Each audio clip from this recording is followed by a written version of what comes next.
Vietnam and Sweden have joined hands to build what can be seen as a unique relation. In 2014, the two countries have been celebrating their 45th anniversary of diplomatic tie. So on this occasion, we are so honored to be joined by Ms. Camilla Melenda, the Swedish ambassador to Vietnam, who will provide you a very profound and comprehensive understanding about the two countries' relation. Well, thank you so much for inviting me. I feel very honored, and I must say I'm enjoying my time here as the Swedish ambassador in Vietnam very much. Vietnam is a wonderful country. First of all, thank you so much for joining our program today. People said that Vietnam and Sweden has developed a very unique relation in the past 45 years. What can you say about this relation, and what are the biggest achievements between the two country cooperation? Well, Sweden was the first Western country to establish diplomatic relations with Vietnam already in 1969, when there was still a war going on. And this relationship is very unique. It's a very, very deep and trustful relationship that we have developed over the years. After 46 years of Swedish development cooperation, we're now moving into a new phase where we put emphasis on economic and trade ties, and we're moving from a donor-recipient relationship to an equal partnership. And as you just said, this year marks the 45th anniversary of our bilateral relations, and we are celebrating this year with one event per month. It's not only on business, but also on culture, music, film, design, and education. And we're very happy to see that a lot of young Vietnamese students have been participating in these events. We hope that you will be a very active participant in the remaining part of the year. Sure. Actually, I have logged on your website already, and I can see a large number of followers on your Facebook. Yes. There are many factors contributing to enhancing the Vietnam and Sweden relation, and one of them is the conclusion of the Vietnam and EU FTA in the near future, and some people say that it may end by the end of this year. And what are the potential impacts of the trade pact on Vietnam and Sweden relation, especially in trade and economy? Well, let me first say that as the Swedish ambassador to Vietnam, I'm very, very happy to see that the European Union and Vietnam are moving closer to each other, not only in the political field, but also in the economic field. And we saw that Party General Secretary Chong met with European Commissioner President Gian Manuel Barroso in 2013, and there have been a number of high-level visits. And that shows the commitment from the European side of concluding the free trade agreement within 2014. And I know also on the Vietnamese side there's a very strong commitment to concluding this agreement. And when we are in the final phases of the negotiations, and this means not only market opening commitments, but also other related ones like investment, environment, competition, sustainable development, and so forth. And I think the EU-Vietnam Free Trade Agreement would have a great impact on the Vietnamese economy.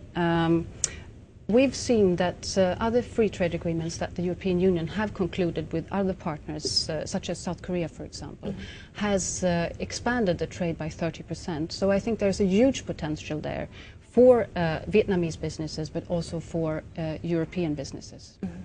And Swedish companies in particular. And in Swedish companies in particular. And Sweden is a strong believer in free trade, and Swedish companies have always been trading outside of Sweden. We've been very successful in international trade. For sure we'll take advantage of the free trade agreement once it's concluded between the European Union and Vietnam. Yeah, the bilateral trade between the two countries has developed an average of 28% per year in the past 3 years and reached more than $1 billion in 2013. And what should we do to increase the value to a higher level? Well, the Swedish government's goal is to double trade with Vietnam. And I think what Sweden can do now is to contribute to Vietnam's economic development by increased trade ties, exchange of business solutions, and transfer of technology. And already now we have more than 70 companies that are established in Vietnam, and we have a lot of the big multinational companies already established in Vietnam since a long time back. We have, for example, Tetra Pak, Electrolux, IKEA, SKF, ABB, Atlas Copco, but of course we would like to attract more.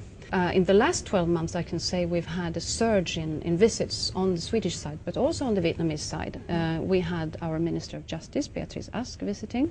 We had Gunnar Ohm, State Secretary for Trade, and we had our Vice Minister for Foreign Affairs, Mr. Frank Belfrage. Just recently, we had an outgoing visit from Vietnam, Deputy Prime Minister Ninh going to Sweden with a big delegation. So this is also, of course, facilitating economic cooperation between our countries. As you said, 70 Swedish companies has made their presence in Vietnam at the moment. But what should we do to encourage more Swedish companies to come here and tap the potential market in Vietnam? Well, I think there is a huge potential in the area of green technology, for example. And in Sweden, we've been working with green technological solutions for about 30 years. Of course, we understand that we have to work sustainably. I think here there's a huge potential for Swedish companies to invest in the Vietnamese market. A very important part of our relation is Sweden has supported Vietnam an ODA of $3 billion, which has helped Vietnam a lot in poverty reduction and socio-economic development. What is your plan for this ODA for Vietnam in the coming time? It's been remarkable to follow Vietnam's developments from a lower income country into a middle income country. I mean, there's been a remarkable progress in growth and reduction of poverty. And now we are phasing out our bilateral development cooperation. But we are still one of the major donors to Vietnam through multilateral organizations, because Sweden is one of the major donors to the UN, to ADB, and to the World Bank. I see. So we are still funding a lot of the infrastructural developments that are being made in Vietnam, but now through multilateral forums. And on top of that, we are, of course, part of the European Union. And the European Union is the largest donor to Vietnam of non-refundable ODA. So while we are changing our bilateral relationship when it comes to development cooperation, we are still one of the major players, but through other fora. I see. Right, and hopefully Vietnam and Sweden will develop a very fruitful cooperation in the future. Once again, thank you so much for joining our program today. It's great to have you. Thank you so much for inviting me. Thank you.